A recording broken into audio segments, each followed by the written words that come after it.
Well, the first days are the hardest days, don't you worry anymore. We were discovering ourselves as singers, and we were talking earlier about finding a thread to hang on to.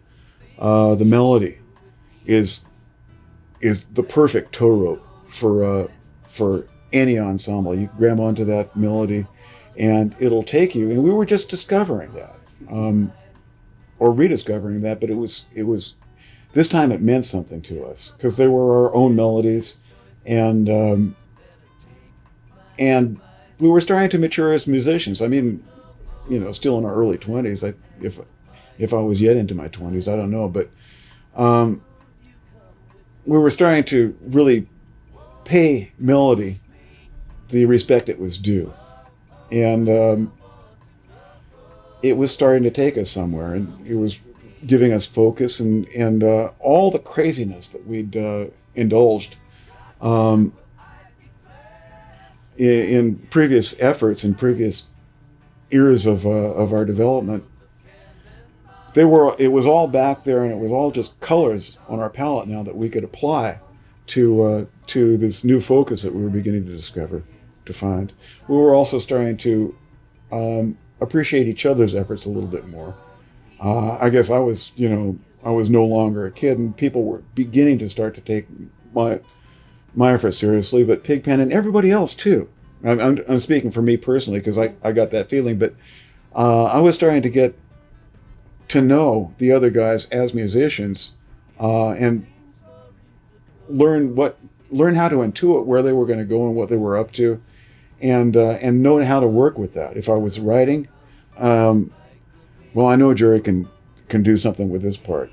I know Pig can lay a carpet here for me to work my guitar over. Whatever. I know that the bass and drums are going to lock in this particular way. We were almost becoming predictable at this point, but not quite. There were always surprises, but this was probably our most focused era.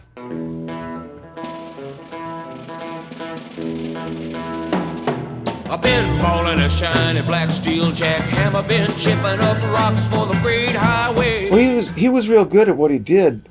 He was a decent singer. It was hard to hear what you were doing back then, so there were some out-of-tune notes. But he was also real good at ad-libbing, not just scat singing, but coming up with a story or a rap, what we used to call a rap, Pig's rap on the end of the tune. He would go about anywhere, and he had a number of different places that he would go on a given night, on a given tune. So you'd never know where he was going with the end of a given tune. At one point, he sold somebody the Brooklyn Bridge, live there on stage. Somebody, handed him $1 for it, and sold for $1.25, I think it was.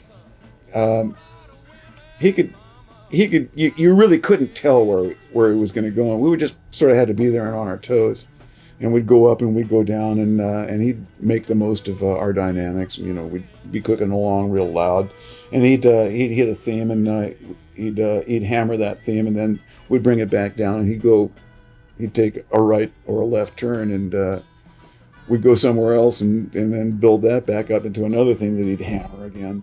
I can't remember a lot of those. It was different every night. So the Brooklyn Bridge episode sort of sticks out in my mind. But there was a new one every night.